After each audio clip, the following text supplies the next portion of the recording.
Wishma Sandamali was learning Japanese and dreamed of teaching English in Japan. But a year ago, Wishma died at an immigration centre after officials ignored her pleas for medical help. Now her family have flown from Sri Lanka to attend this Buddhist memorial.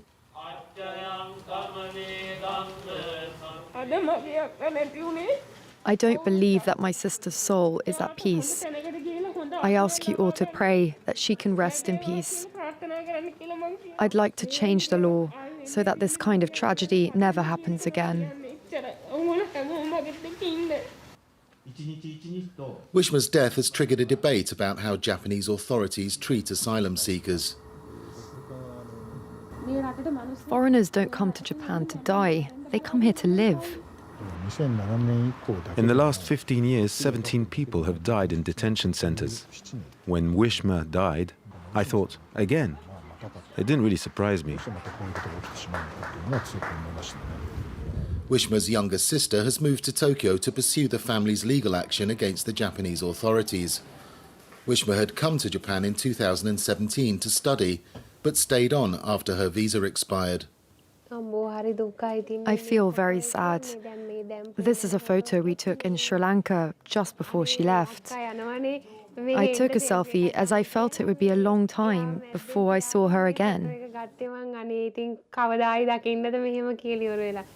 After her application for asylum was refused, Wishma was detained in 2020 at an immigration centre more akin to a prison. Here, people can be kept for as long as the authorities see fit. She lost 20 kilograms in a few months and complained of stomach pains. Detention centre officers did not believe her. I didn't even know that my sister had been detained by the immigration services or that she was sick. We're going to court because my sister died due to an illness, but we don't know what caused that illness. A report by the Immigration Services Agency admitted there were problems with the centre's medical system. The centre punished staff and said they'd introduced reforms. There have been other claims of abuse, such as this 2018 incident involving a Brazilian detainee.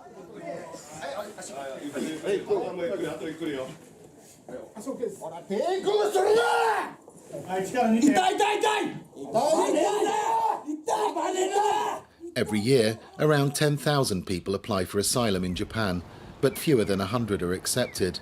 That compares with tens of thousands in France and the US.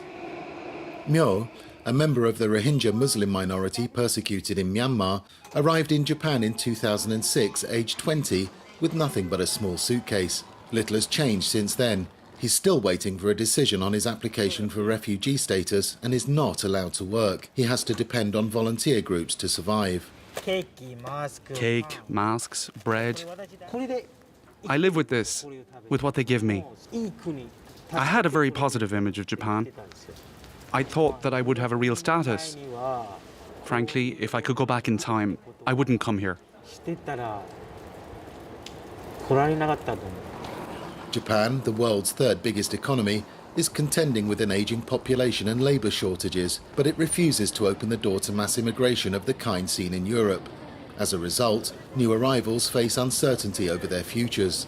But the number of people coming here for work is rising. Now, just under 3 million foreign nationals live in Japan. Before I came to Japan, I didn't think there would be this many foreigners here. Every Friday, Myo prays at this makeshift mosque with people from Myanmar, Indonesia, Pakistan and other countries. He says he appreciates Japan's religious freedoms and its safe streets. Myanmar is a dangerous country where Muslims are stigmatized. Here in Japan, I can wear my takiya cap and go wherever I want. His friend, also a Rohingya, opened this shop after marrying a naturalized Japanese citizen originally from Myanmar. Many asylum seekers dream of finding a job, but strict rules mean only 1% are in work. Those who are denied asylum are not forced to go home. In many cases, they're given provisional release but banned from working, while others are kept at detention facilities, a practice these campaigners say must end. This woman from Burkina Faso has spent 15 months in one of the centres. When I was arrested, my baby was barely a month old. I was only allowed to see her through a glass partition, so I refused to do that. When I was released, my child didn't know who I was. While Japan defends its tough approach to asylum seekers, the UN has said the country is failing to meet international standards on human rights.